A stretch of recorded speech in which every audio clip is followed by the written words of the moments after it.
गुरुजी, आज के इस अंक में हम बात करेंगे एक ऐसे मानसिक तौर पर जो एक मस्तिष्क का जो काम होता है, वो होता है अक्सर हर चीजों को मैनेज करना।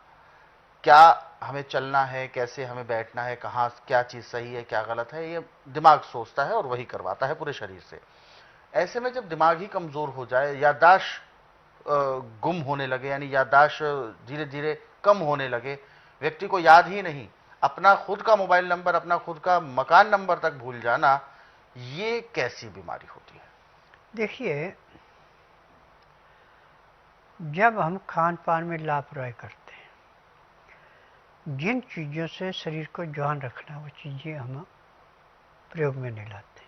कि जैसे लोहा, अच्छा, कैल्शियम, सोडियम, पोटासियम, फास्फोर, ये 5 धातुएं ऐसी है जिससे शरीर नौजवान रहता है। शरीर नौजवान होगा तो रोग ही कोई नहीं है। कहाँ से कमी आती है? अब फास्फोरस जो है, ये यदि आपके शरीर में पूरा, तो आपकी याददाश्त ऐसे है, बचपन की भी ऐसे याद आएगी जैसे अभी हो रहा काम। और ये सारी चीजें मूली के अंदर पूरी हैं। अच्छा, प्याज के अंदर है, पके हुए सेब के अंदर है। यदि आप कच्ची मूली और उसके पत्ते खा रहे हैं तो आपकी याददाश्त कभी कम नहीं होगी, पेट बड़े अच्छा साफ होगा और आंखों की दृष्टि दिन दुगने रातें चौगुनी बढ़ती है। अब मूली के अंदर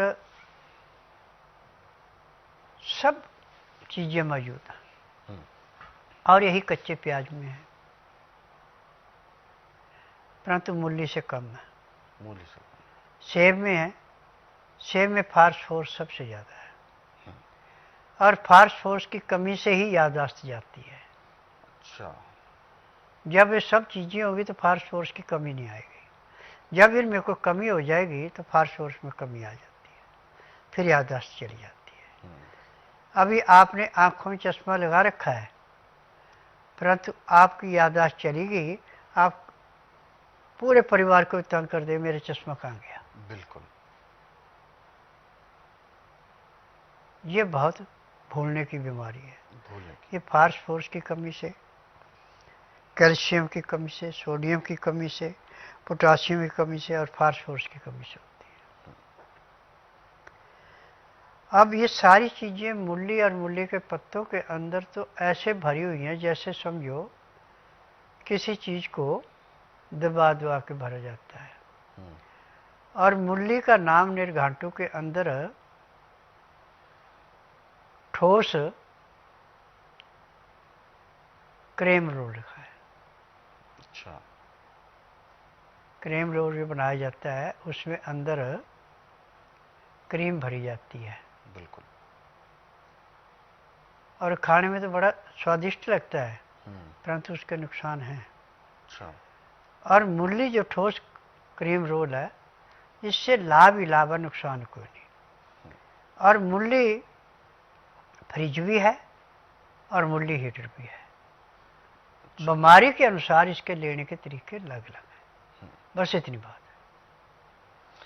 गुरुजी, अक्सर आप कहते हैं फ्रिज भी है, हीटर भी है, ये ठंड के लिए भी है, गर्मी के लिए भी है, परंतु जैसे कि ऐसा माना जाता है कि जो सब्जी जिस मौसम में आती है, उसकी जो तासीर होती है वो उसी के मुताबिक होती है। देखिए, हमें हर एक चीज़ को, ठंडी को गर्म तकसीर में बदल सकते हैं, गर्म को ठंडी में बदल सकते हैं। अच्छा, वो अपने ऊपर निर्भर है कि किस रोग में हमें किस रूप से लेनी है। जैसे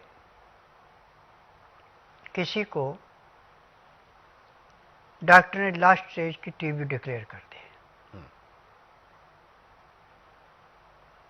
और जिसकी आंखों की ज्योति दिन दुगने रातें चौगुनी घटती जा रही है, उसके लिए मूली का घन तत्व बनाना पड़ेगा। मूली और मूली के पत्तों का रस निकाल के फिर उसको उबाल करके गाढ़ा कर दिया जाएगा।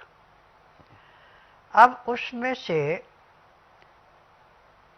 चने के दाने के बराबर, काले चने के दाने के बराबर सुबह और इस तरह शाम को शहद में मिला के देने से जिस दिन खुराक शुरू कर दे उसी दिन से उसकी टीबी में परिवर्तन आना शुरू हो जाता है, आंखों की ज्योति में परिवर्तन आना शुरू हो जाता है, क्योंकि ये बहुत गर्म है। इसके जैसे अंदर शहद के साथ जाएगा तो सबसे पहले तो लीवर की सफाई करेगा, फिर उसके बाद पैंक्री की सफाई करेगा, फिर पित्ते की सफाई करेगा, फिर गुर्दों की सफाई करेगा, फिर तिल्ली की सफाई करेगा। जब ये सारे साफ हो गए तो इससे जो खून बन के दिल को देगी और दिल को उसी खून को ऑक्सीजन के द्वारा साफ करके पूरे शरीर में भ्रमण कराएगा तो रोग कहाँ से रहेगा। अब जिसको भयंकर गठिया है,